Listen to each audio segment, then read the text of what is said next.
Yes, sir. Good morning. Morning, sir. Yeah. Right. Okay, start the recording. Okay, so let me share the slide.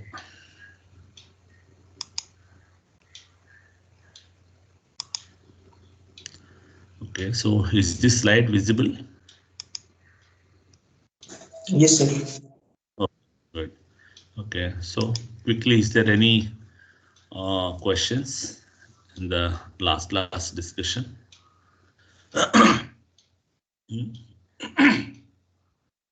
Okay, so so let me start. So and actually my plan was actually yeah, this class and the next class will try to complete this instruction set architecture. So basically in the instruction set architecture we'll try to discuss very briefly about the various types of instructions and their formats and how these instructions can be used for translating any of the C program and all, right? So for that is the reason that just we are introducing the different types of instructions. So far, we introduced the like arithmetic instructions and the data transfer instructions we have introduced.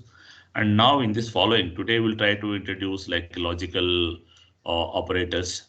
And then after that, we may see the conditional operators and all, because the program also involves the conditional statements like if else and so on. And then the loops, for example, if a program contains the loops, several iterations has to be performed a part of a code. Then in that case, how do we do that? So these things will briefly introduce one after another and all. And also the functions also, a program may involves the function calls where a program will be arranged in the form of a set of functions, and then as per the sequence the functions will be called and again returned back to the main program. So this is the way various programming aspects will be there in the high level language based on the task and all. So we'll try to see that how those things will be translated or will be actually converted into the basic instruction set which understand by the hardware and all. So in this context, now we introduce the logical operators or logical operations and all. So as we are already aware of that, these are the various logical operations. Basically, the use of logical operations are so far the either arithmetic operations or the data transfer operations. Mostly, we considered that these operations are carried out on the word level data. It means that when you're picking up a word from a memory to the register or any arithmetic operations and all, so all of them are performed on the 32-bit data at word level, so that we can also access the data from a memory also by using the addresses at a word level where there are multiples of 4. Whereas sometimes they maybe need to manipulate the data at a bit level and all. It's not at a word level. Sometimes we need to handle a byte level and all. Like for every byte we need to handle and we need to manipulate or we want to modify or we want to process a byte level, right? So in that context, actually these bitwise operators are useful so that you can able to extract or the desired byte from a word. So all those things you can able to do that. For that, these bitwise operators are useful and all. And these are the bitwise operations that are supported by the MIPS, like shift left, shift right, and bitwise OR and NOT operators. So these are the various operators that are supported. Then we'll see that what can be how the MIPS codes that responds to these things. And as I mentioned that these logical operators are basically used for either extracting, that means you want to extract the desired bits from the word, or you want to insert some new bits into the word, for example, at a bit level. So then these operators are useful, either and or operators and all. We'll see that. And for this, all these logical operations and all, so the format of the instruction for these logical operations will be the same as the R type R format instruction and all. So that way, because even though it's logical, so we'll try to fit it into the R format. And here, this is R format. This we known that which contains the 6 different fields. And so here R format means there are three arguments corresponds to the contents of registers. And then the opcode, this is the standard one for any format instruction. So far we have seen two formats, R format and I format. For both of them, the opcode contains the 6 bits and all. The other fields will change, right? So here, then in case of there are two, as I mentioned, there are shifting can be done in the two ways. One is the shifting left and shifting the right and all. So these two, for these two, the corresponding MIPS instructions are SLL and SRL, which indicates shift left logical, shift right logical. So it's nothing but whatever the contents of a register, specific contents of a register. So that will be shifted either left or right, and the amount of shift will be specified by this shift amount, SHAMT. And you can see that the shift amount field that is not used in the arithmetic instructions and all, either add, subtract and all. And here, particularly for shift instructions, either SLL or SRL, we will make use of this shift amount of shift, like which is represented by 5 bits and all. So with that, you can able to shift either using these 5 bits and all, right? So so yeah, this is about that. And again, one more thing, we can able to see that. So this shift left SLL or SRL. So these are also are also useful. Suppose, for example, you have a word in the shift in the register, and you are shifting left. You are shifting left by, like, for example, I bits. So it is nothing but you are shifting left by I bits means when you're shifting left, the least significant bits, whatever is there, though they will be empty, because when you have a 32-bit word, you try to see that how do you shift left. When you're shifting left, then that means all the 32 bits and all, they are moving towards the left side and all. So the bits like the most significant bits and all, so they will be removed.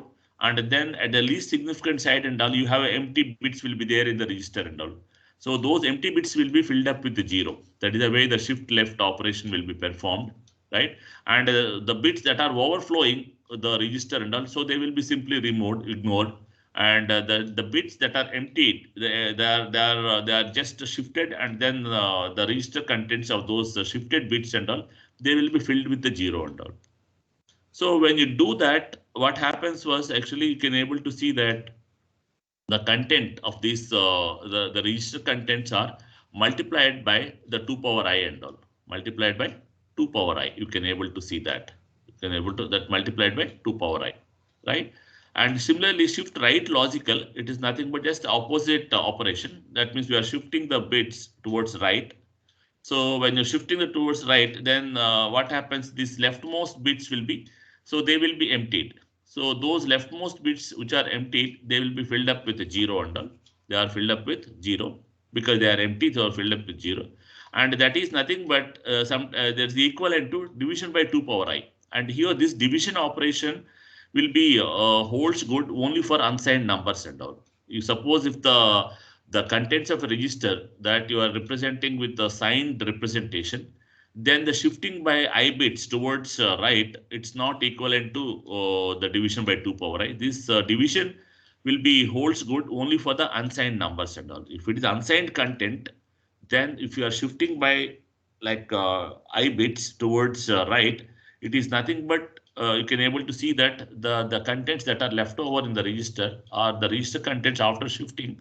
So that will be like division by 2 power I. That means that after division, whatever the quotient you will get, that quotient you can able to see in the register after shifting towards right. Similarly, in the left and all, you can able to see that you can able to see that it is multiplied by 2 power I. It is multiplication of 2 power I, right? And again, this is holds good only as long as the magnitude part of the data is not overflowing. If it magnitude data is overflowing, so in that case, again, this multiplication of 2 power I bits also will not holds good. Will not holds good. Okay. So we'll see that actually here, how do you do that shift left, shift right and all later on. And then the other operations are like AND operation. So this is a logical AND, and all of you are aware of that, how this AND perform AND operation will be done. The truth table of AND, you know that. So we know that actually, as long as when you're performing ANDing, because as we know that this all these logical operations are performed in the performed using OR format. It means there are three register contents, three registers used to be there, right? Three registers used to be here. Out of these three registers, the two registers here and T0 comma T1 comma T2. So it means that here the ANDing will be performed between T1 and T2, and then the result of this ANDing operation is stored in the T0 and all.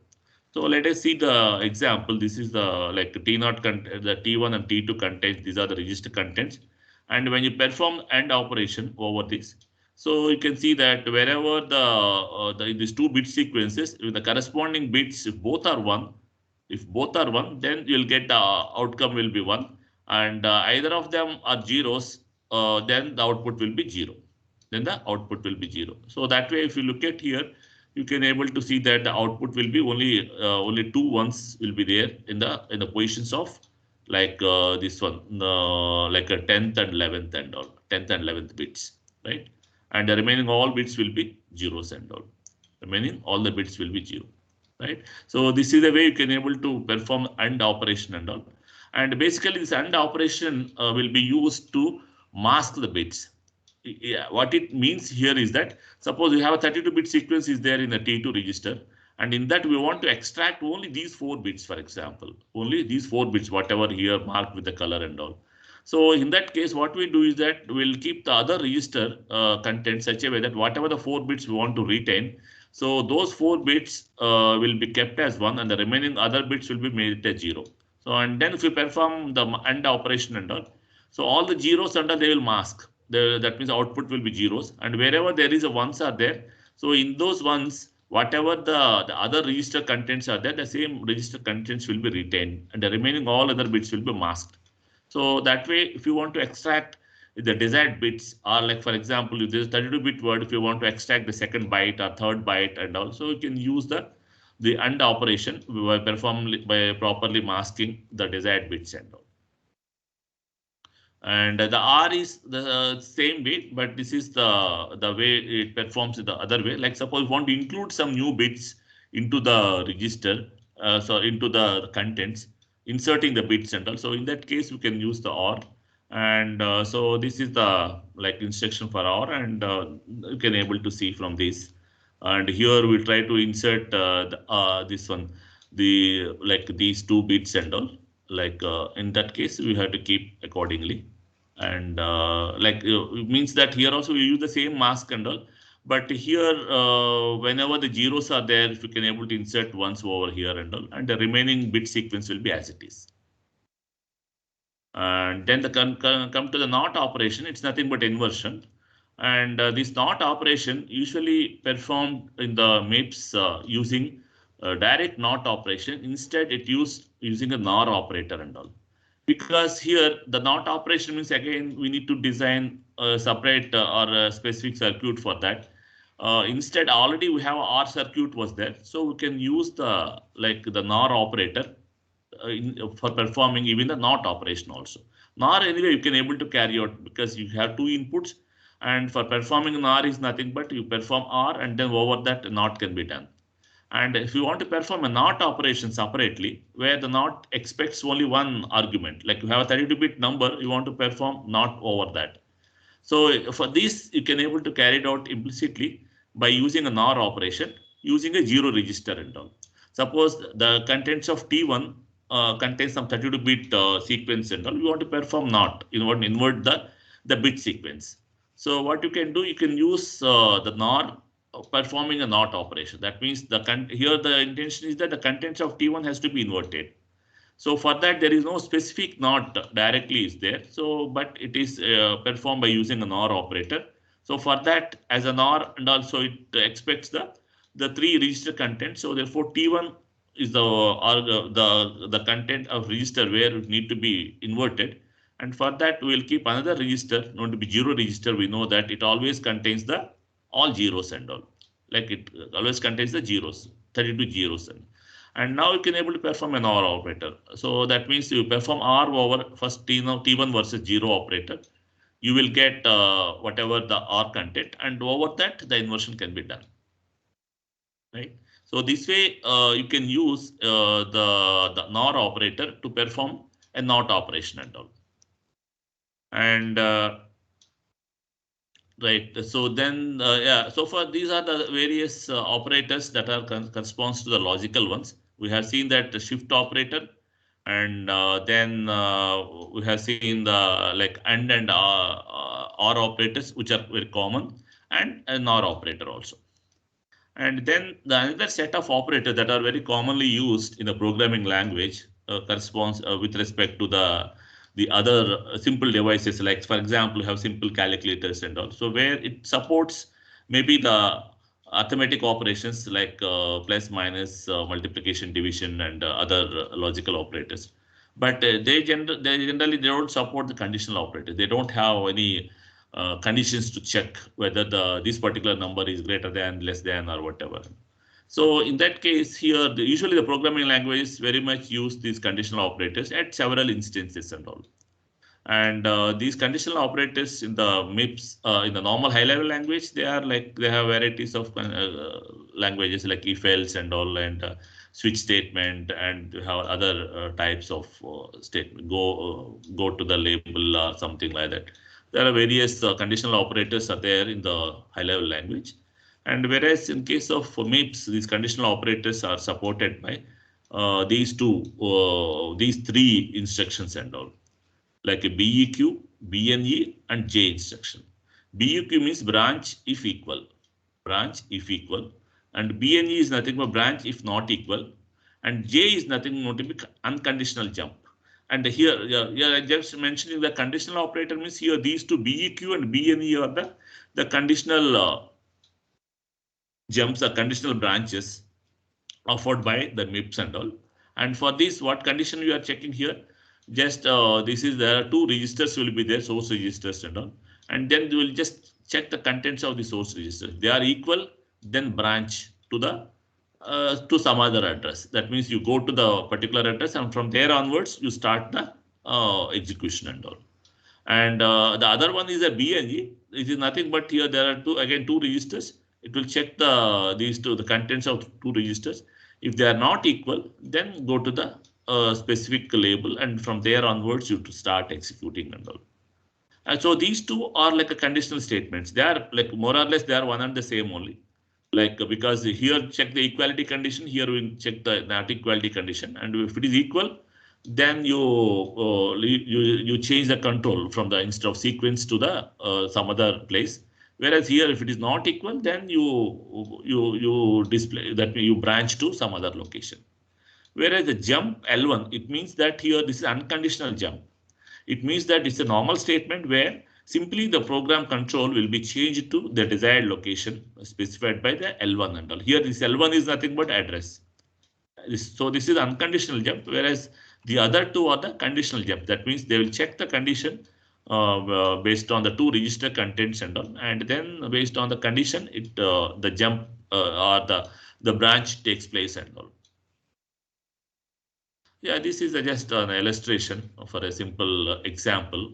Take for this C code and all. So this is the C code. If I equals to J, F equals to G plus H, right? Or this way. If it is equal, then go this way. If it is not equal, then perform the other statement F equals to G minus H else. So this is the C code for that. And for this, if you want to perform the equivalent the MIPS code by using these conditional branch statements will be. So this way, you can use either equal statement or not equal branch instruction and all. Here we are using the BNG. Just see that here, assuming that I and J and this one, the G and H, all these are available in the registers like F, G, H, I, J, all of them are available in the stored registers, assuming that S0, S1, S2, S3, so on. And now what we have to do, we have to check the equality condition I and J, and assuming that this I and J are available in the like S3 and S4. So here you are using the conditional jump instruction as the B and E not equal. So if it is not equal, that means the I and j, we are checking for the not equal condition. If it is not equal, then if it is not equal, then what happens? Then you have to go to else. Then you have to go to the label. If these are not equal, that means if I is not equals to j, then perform what is that, g minus h and all. If it is equal, otherwise if it is equal, then perform g plus h. So if it is not equal, then we have to go to the label. That label means you have to go. That means that the control will be transferred to. That means the instruction to be executed is not the next instruction. Is the specified by the address specified over here. That's not to be label and all. Here in the assembly code, we use for mentioning the distinct addresses and all. The compiler will assign the different labels with the distinct labels and all. And later on, these distinct labels have been given to the specific addresses and all based on the code where it is placed and all. That is the job of assembler and all. So that way here, if the S3 and S4, if the contents are not equal, then go to the then perform S3 minus S4. Otherwise, perform S1 plus S2 and all. Like here, perform G plus H. G plus H, right? So therefore here B and E, and then we are checking the condition like I and J, S3 and S4. They are placed in S3 and S4. If it is not equal, then go to else. Else is where? Here else. Here at this place, you have this instruction. What to be executed and all? G minus H. So where G and H are available at S1 and S2. So we are performing subtract and all. And afterwards, you can exit. Afterwards, you go to, afterwards, the next statement will be executed. Suppose if they are equal, for example, then what happens? Then this condition is not true. Then this condition is not true. So if this condition is not true, then it will not go to the else. It will go to the next statement. So what is the next statement? Next statement equals to S not equals to, add S not, come S1, S2. It's nothing but addition has to be performed between G and H and all. So this is to be performed. So after performing this, now what is the next statement to be executed? Not this one, else portion and all. Here, since the else portion was there, so we cannot execute it. This else portion will be executed only when the condition on the B and E is satisfied. If it is not satisfied, then this addition will be performed. Then afterwards, you have to skip this portion and all.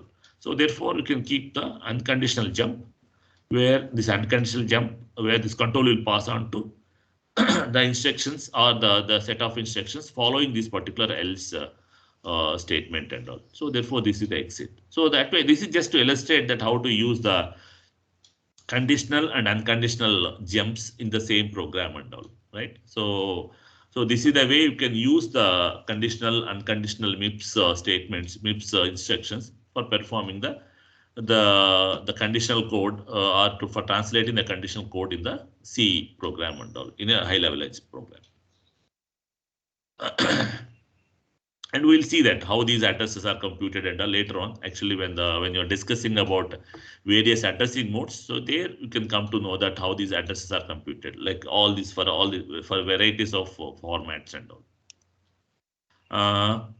Yeah, the next one is that so far we discussed about logical operators, conditional operators, and the next thing is that in the programs, high level programs and all, so we use the loop statement also very frequently, because there is some a set of statements where they need to be executed multiple times. For example, you want to compute sum of some multiple elements and all, or you want to compute the average, or if you want to do some other operator and all. So before that, you need to perform the same operation repeatedly over a set of elements and all. So in all those cases, we use the loop statement in the high level language. In that high level language, the loop statement seems to be very simpler. Like just check the condition. Still this condition holds good, you carry out the operation, whatever the set of it may be single one or multiple statements, whatever it is. So all those operations will be carried out iteratively till the condition satisfies, right? So here in this case, you can say while save of I equals to K, right? And this is the condition. And then till that I reaches to K till the value reaches to K, value observed to be K, till that you had to increment these array elements and you have to keep on adding those array elements and all, right? So here, what are the variables here and all? I is the one of them. and then K is the other one. And here save is the array beginning or array name and all. That means the starting address is available given by the array name. That means array at the beginning, and I indicate the specific values and all. And K is the value, again it's a specific value and all. So assuming that these are available in your saved registers, suppose I is in S3 and K is in S5, and the base address of save array will be there in S6 and all. So by knowing this, you can able to start, you can able to do this. And what here, first of all, we had to compute the value of save of I. It's nothing but array and given by the index I and all. And we know that I is available at S3. And to compute the address of the save of I, we know that the base address is available at save, that is nothing but in S6. And then we have to compute the displacement. And because this is the ith word, so therefore, first of all, you have to compute the ith word displacement. Then you have to add the displacement to the base address. So here it's a word level address because word level address. So therefore, you need to multiply the I by 4. You need to multiply the I by 4. That gives you the displacement and all. And for doing that, here you can see that instead of multiplying the I by 4, that statement is also there, but that is computationally intensive, the multiplication operation. Instead, we use the logical operation because we need to multiply by 4. So the multiplication by 4 is nothing but it's a 2 power exponent. It's a 2 power 2. So therefore, if you shift the contents of this I, whatever is there by 2 locations, then you can get that it's nothing but multiplication of I. So here what we are doing here, the S3 is nothing but it holds the value of I, right? And then that S3 is multiplied by 2 power 2. Like here, just we are doing the 2 shifts towards left and all. So therefore, whatever the I is there, that is multiplied by 2 power 2. It's nothing but 4, like 4 times.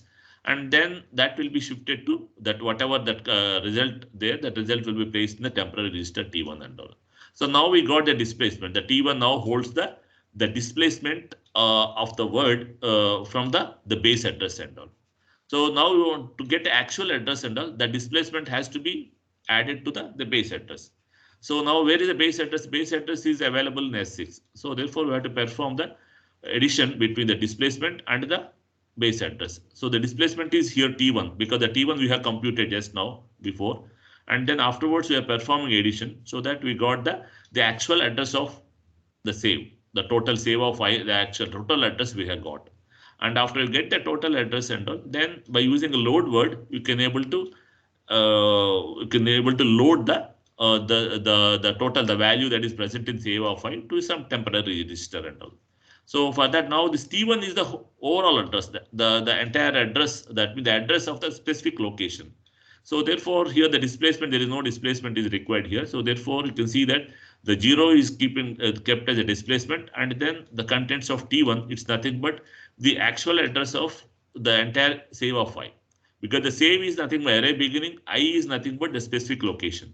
So here what the above 2 statements are calculating the total, the actual address of the overall save of I and all. So therefore, here you can see that is the reason that here we are placing the displacement at 0.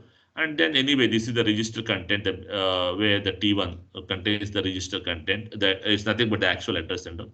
Then with that, what it will do now here, load first it performs the calculate the memory address. For that, what is that? The displacement is 0. So 0 multiplied by 4, anyway 0, plus the contents of T1. It's nothing but the actual address of save of I. So at that, in that location, whatever the value is there, that value is shifted to, will be moved to the T0 using a load, right? And once you have done that one, now the save of I is available. K is already available in the S5 bundle. So now you can able to compare these two, these two using the equality or not equality operator, whatever. So here we are using a B and E again. So T0 is nothing but save of I. K is available at S5. And then you are checking that whether these two are equal or not, right?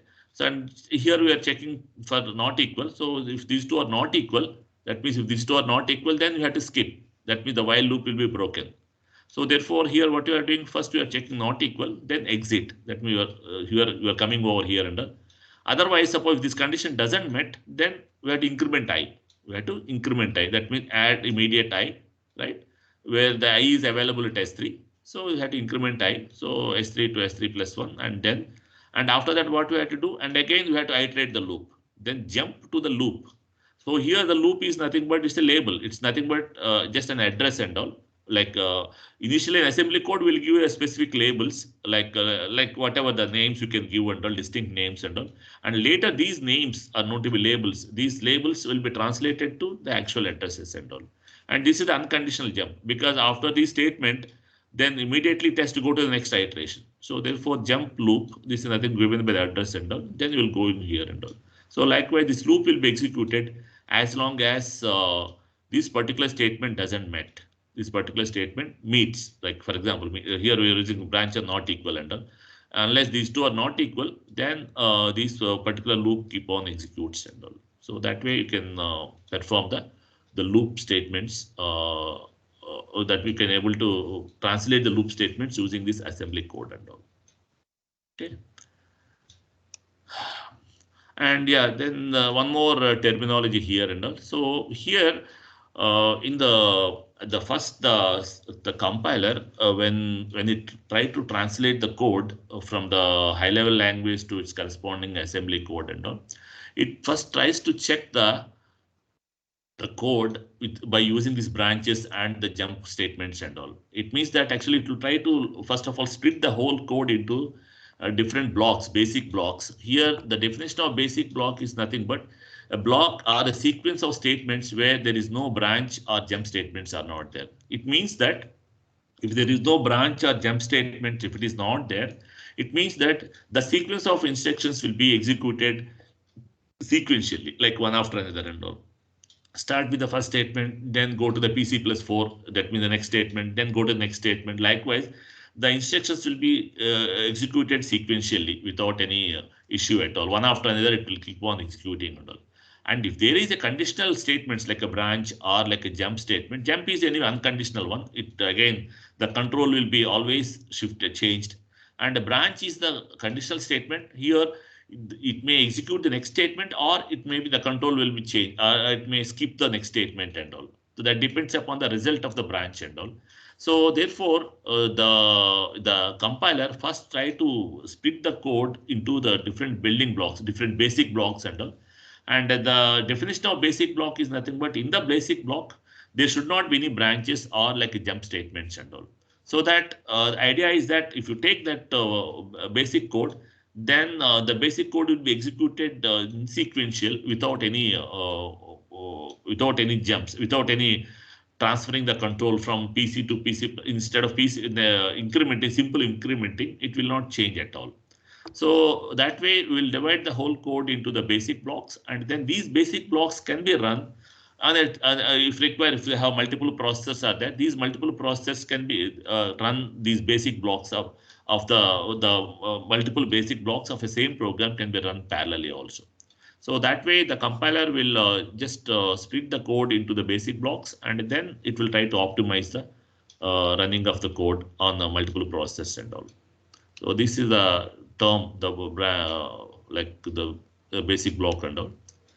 Yeah, and again, along with the conditional statements, whatever I just mentioned, like branch on equal, branch if equal, branch if not equal. These are the two conditional statements we have introduced just now, and we have seen that how we use those conditional statements and all. And when you look at the when you see the normal programs in a high-level language, the high-level language program also uses the equality and non-equality. And in addition to equality and non-equality, it also uses the other conditions also, like less than, greater than, and less than or equal, greater than or equal. So even that condition also will be used. For example, in the loops itself, for example, and you have supposed to have 10 integers were there, and you want to perform the addition of all these 10. Instead of going by the value, checking in the previous loop statement, we are checking the loop with respect to specific value, like equal to or something. Instead, actually, you can able to check it out with less than. Like we know that the numbers are 10, so until the number count reaches to 10, you keep on increment and all, right?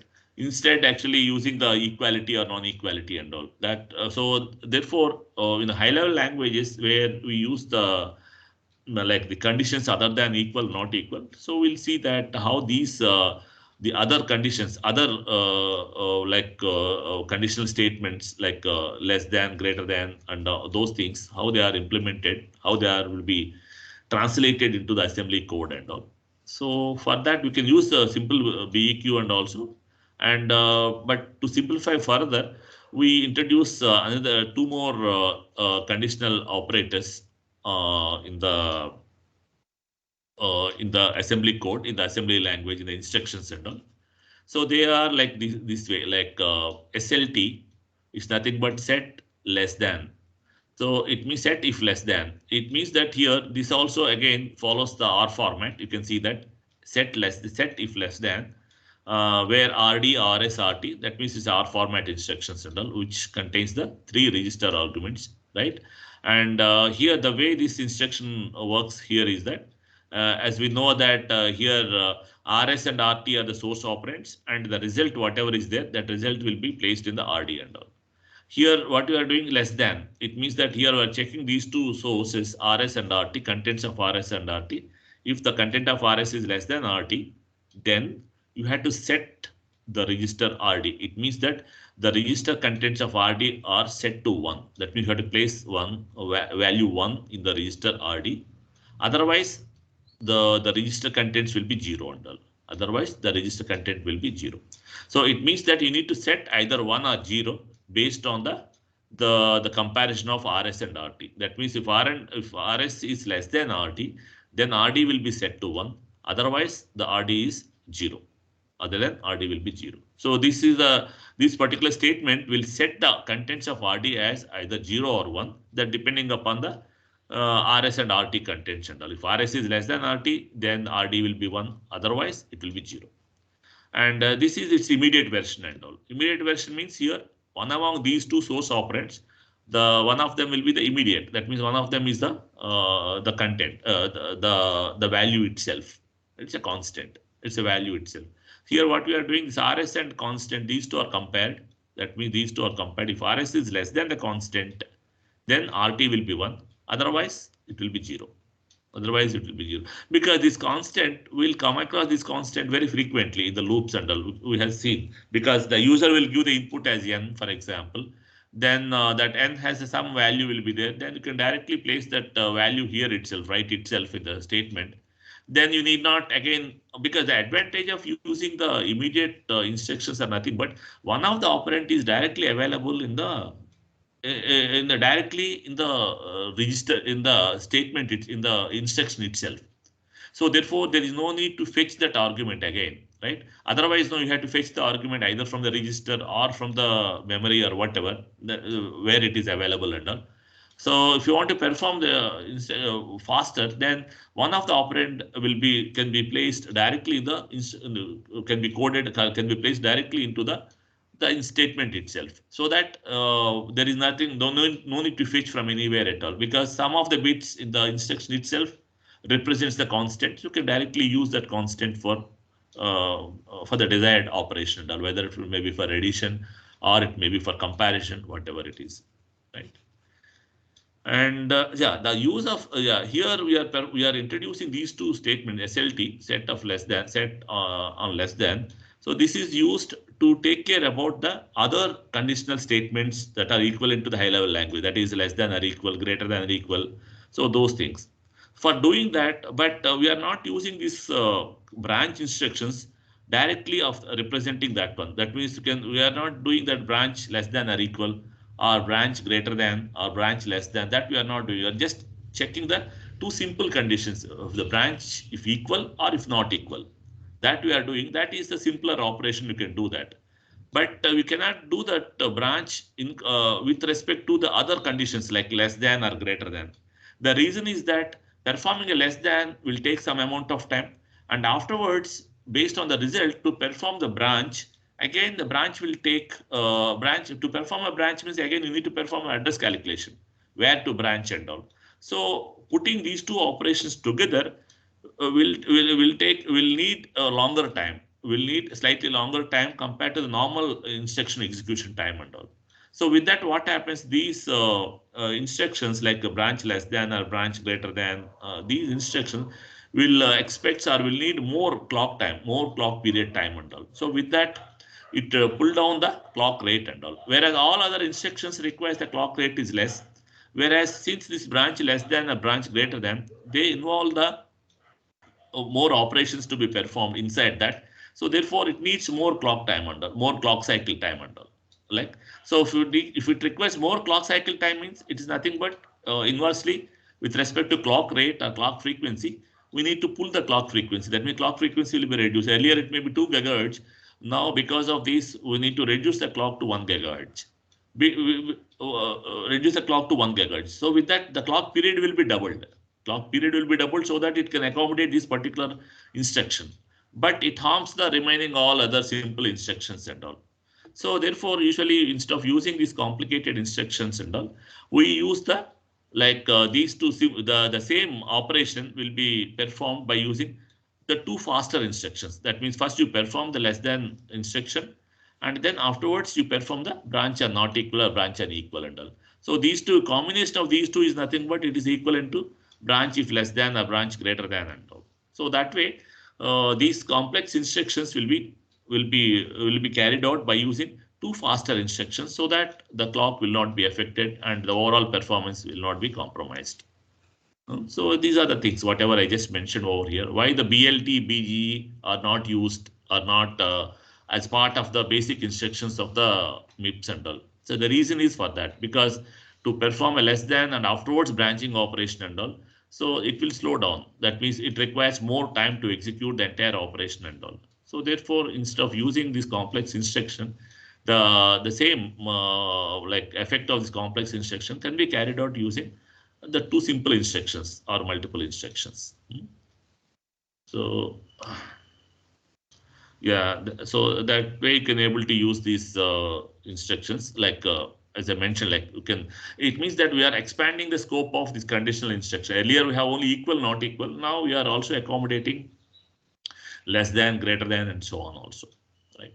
And then anyway, this is a sign comparison. It means that actually when you are performing this comparison, like set less than or this one, sometimes no, these operands will be either signed or sometimes it may be unsigned also, right? Because unsigned means there are certain like applications when you are computing a memory addresses or when you are particularly when you are doing array indices and all the time it will be like there is nothing like the negative addresses will be encountered.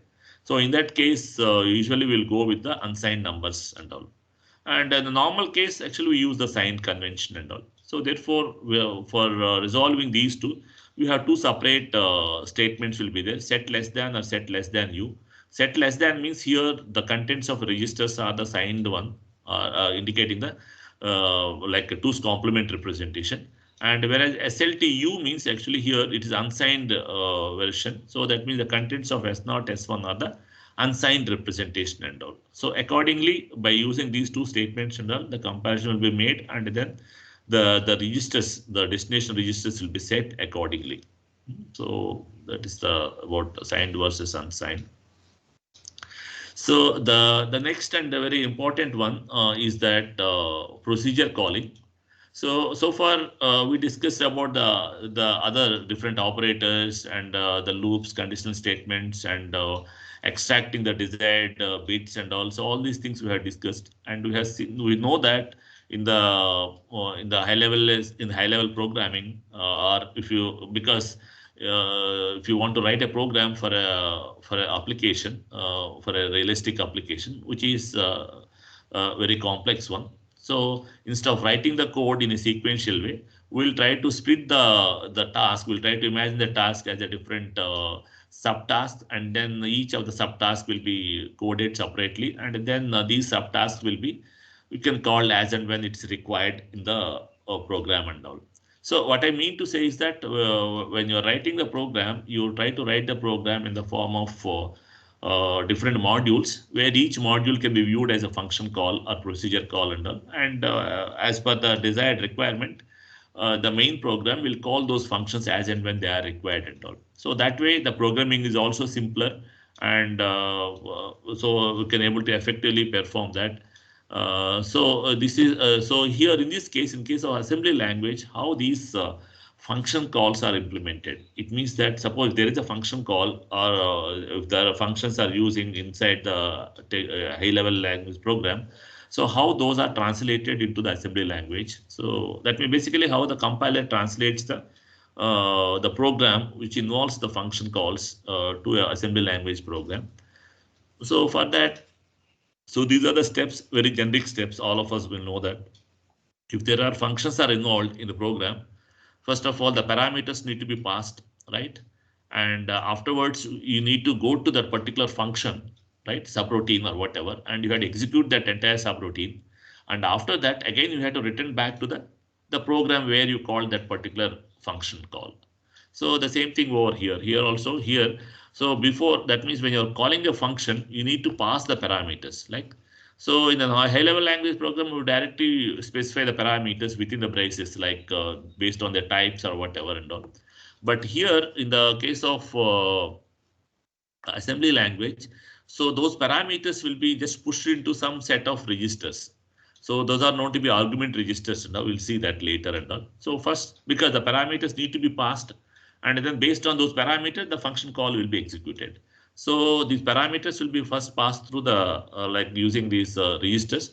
Then afterwards, you have to transfer the control to the procedure, what the function to be executed, like where the function is available. And then the desired storage space will be like acquired by the procedure, then perform the procedure. That means whatever the statements are there in the function, so it will be executed. Then at the end, whatever the result is there, outcome of the function, so that will be placed in some specific register where that register can be accessible by the caller. Caller means who called that procedure and all. Then afterwards, once the entire procedure is over, then you have to return back to the place where you have been called, where the function has been called. So these are the sequence of steps. So we'll see that how these steps will be like implemented in the assembly language program. Yeah, you can see here, these are the like, as I mentioned that the parameters will be passed to the functions using some register, some set of registers. So in this case, the MIPS instruction set. So these four registers need to be A0, A1, A2, A3. There are four registers which are meant for passing the arguments to the function calls. So these registers numbers are like 4 to 7. We have seen that earlier. If you try to remember, we have used the two sets of registers known to be temporary registers and saved registers, right? And they have been given some numbers, numeric values and all.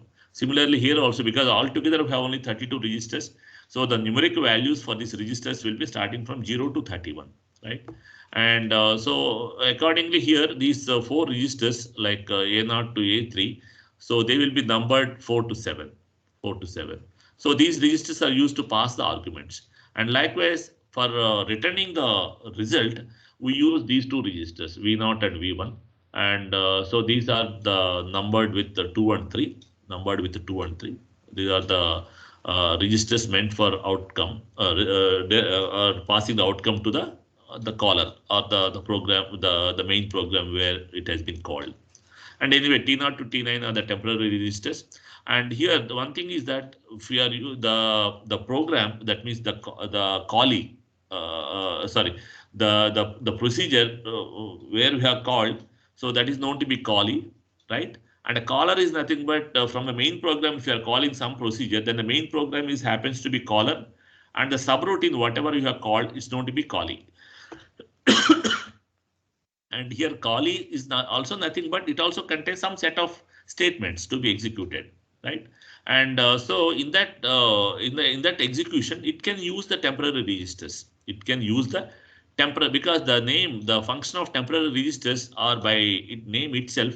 So the contents are temporary. So therefore you can use it immediately. That means even the subroutine also can use these these registers and all without any saving at all, without thinking of whether these contents of registers are used by somebody else or not, because they are the temporary registers. You can use it directly, right?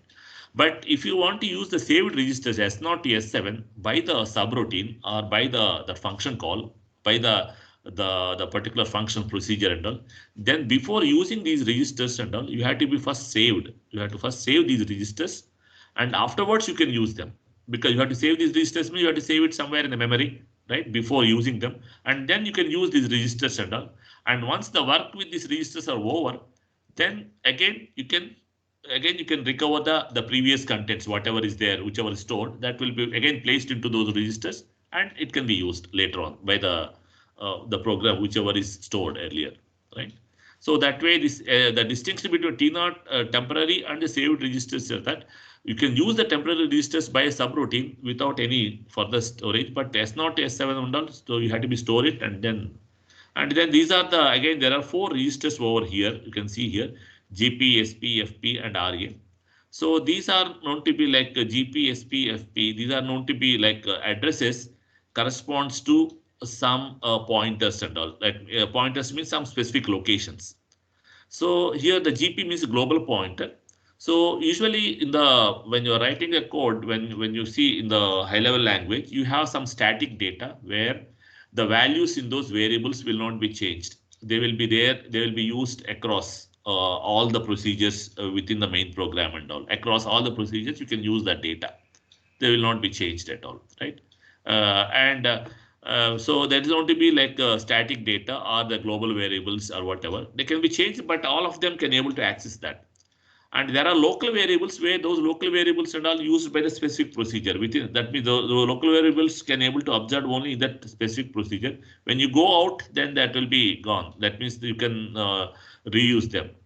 So that is the global procedure. So this global pointer is basically used to indicate where the static data will be there. Suppose you want to locate the static data, or you want to extract, or you want to place some data into that, then you can use this global pointer to point the locations of the locations where the static data is present and all.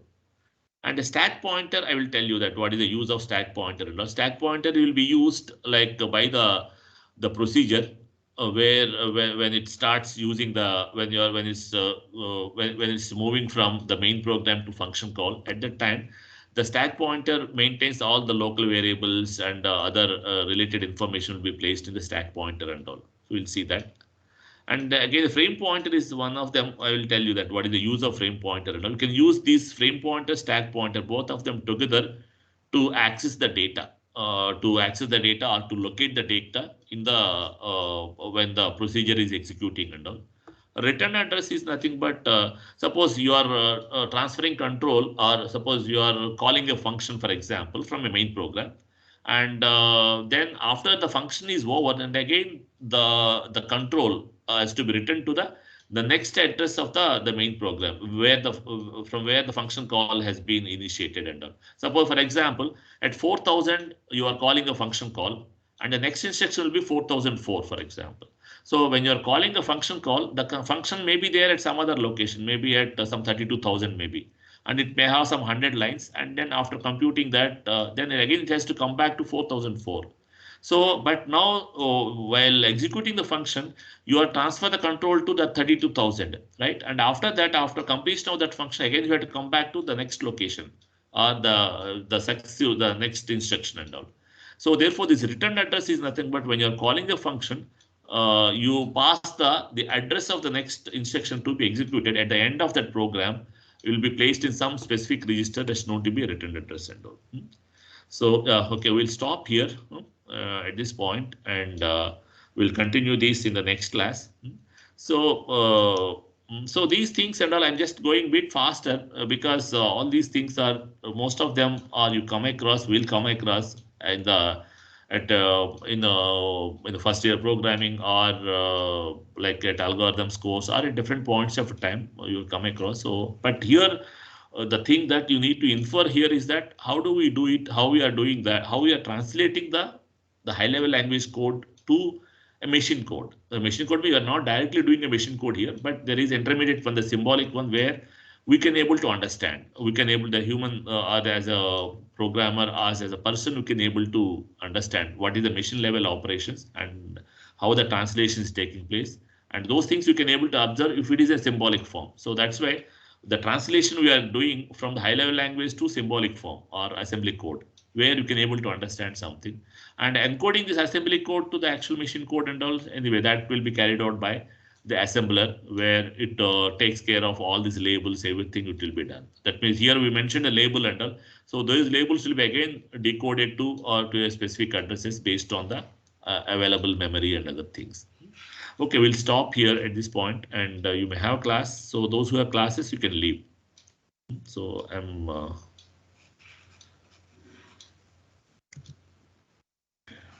Yeah. Sir, I have a doubt Yeah, please. Yeah. sir, If you have a these doubt, you saved can just tell me. Yeah, so please. these saved registers S0 to S7. Uh-huh. So whenever so these saved registers must be restored by the callee. So this is enforced by MIPS or programmer has to ensure this that they are No, saved and yeah, restored. yeah, it has to be, yeah, no, the programmer will not do that. You see that the programmer is when you're writing high level language code, we are not doing that, correct? When you're writing a code, actually we are not Yes, doing that. We are yes. not knowing about the registers also, right? We are just simply writing a code and then we are calling that function, right? In the C program, if you look at, for example, when you're after you enter suppose certain numbers and you want to perform the average, you suppose for example you write the code for average, you implemented the average computation in the form of a function, right? So for that, what you are doing, you are just sending you are just passing the arguments to that average, right? And then within the average, and again you are using some variables and local variables you are using to execute that particular thing function, and again you are returning back. And when you are executing that, the variables that are used in the within the local procedure and all, you are using some variables and all. But other than that, you are not knowing that whether you're using saved registers, temporary registers, whatever and all. But in actual implementation, because that whatever you are doing, whatever you are writing a code, that has to be finally implemented over the hardware and all. But the hardware contains only these 32 registers, right? So therefore, you have to use these 32 registers effectively, right? So that is the reason that actually, and we know that among these 32, the registers are meant for different purposes. Usually, we'll follow that guideline and all. Like the saved registers means the main program also may have used those registers, and it may be using it may use those registers later on also after the procedure call also, right? So whatever the contents of those S0 to S7, whatever is there, whichever is whatever is there, and if those S0 to S7, if they are if the local procedure call, if we want to use that one, then prior to use it, it has to save the existing contents of S0 to S7 into the stack. Into the stack means into the memory, right? And then it can use that, and then it can overwrite. It can use all those S0 S1 register. And once this job is over, then the local procedure before returning, then again it has to restore back. That means already those contents, earlier contents are stored in some memory locations, and again those will be again loaded back into the registers so that the registers will be preserved, whatever the earlier contents are there. So these will be done by the MIPS, by the compiler and all. These registers, which registers has to be used and all, keeping track of those registers and all. So that has to be done by the this one So assembly code. suppose if I am writing directly in MIPS, so I don't Uh, have to worry about saving all these things. where Uh, like suppose I'm writing a function in MIPS and using these S0 to S7, you then are I writing don't have function to in worry MIPS. about, That's and then what I that's what actually that's what I'm saying. Earlier people used to write this assembly code directly. Earlier, if you the earlier means I'm saying that 20, 30 years back and all, people used to write this, even the operating systems and even the programs also. They write directly in the assembly language. Not only that, even the all these embedded systems and all, they're mostly those for those processors, whichever is used. So as per their instruction set, they are directly right because that code is limited. Like it has to be performed only the limited functionality, and the same functionality has to be repeated. There is no, it's not generic purpose. So in that case, people try to write the assembly code directly itself. At that time, you need to worry about, you need to see that, like. Otherwise, you need not worry. As a high level language programmer, you need not bother about whether what register, because at the high level language program you don't know the hardware at all, what is there at all. It is up to the compiler. The compiler, based on the compiler, compiler knows that what is the ground instruction set, right? And what is but the instruction set in turn it depends on the purely the hardware and all. So that way the compiler knows at both ends and all. Compiler knows that what the programmer will write, and then correspondingly how those things has to be implemented or executed by the hardware. It knows both the input and output. So based on that, it will try to translate, and will try to use those instructions and all. Try to use those those registers and all, right? Yeah. Okay. And now there are good compilers are available and all. Earlier and all the compilers are not that effective, and now the compilers are very good, are almost like they are like as good as the humans are. It's much better than also more efficient also, because when you try to code with a very long, very intensive application program and all, then the compilers are more effective compared to the humans and all. Yeah, okay, so we'll stop here. I'll stop the recording here at this point.